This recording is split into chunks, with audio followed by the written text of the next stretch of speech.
वालेकुम जी, मेरा नाम बादल ही है। मक्खा तो नबीना वा।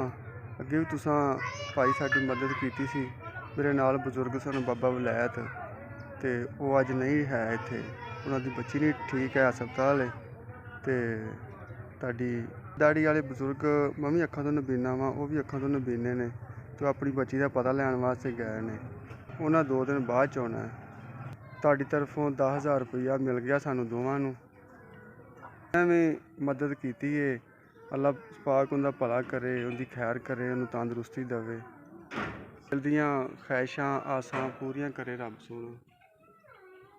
5,000 रुपया मेरा है तो 5,000 बजुर्ग का है, लाल दाड़ी वाले का, तो उन्होंने मैं दे देंगा। मैं तो कट्ठे जाने मस्जिद च नमाज पढ़ने, कट्ठे रहने। आने वालों अल्लाह सोना तंदरुस्ती देवे, सेहत देवे, हसदे मुस्कुराते रहन। मेरिया बच्चियां ने, एक बच्चा है। ताड़ी मदद नाल साडा गुजारा हो जाता है। अल्लाह सोना बीवी मेरी जिहड़ी वो मेहनत मजदूरी करती है।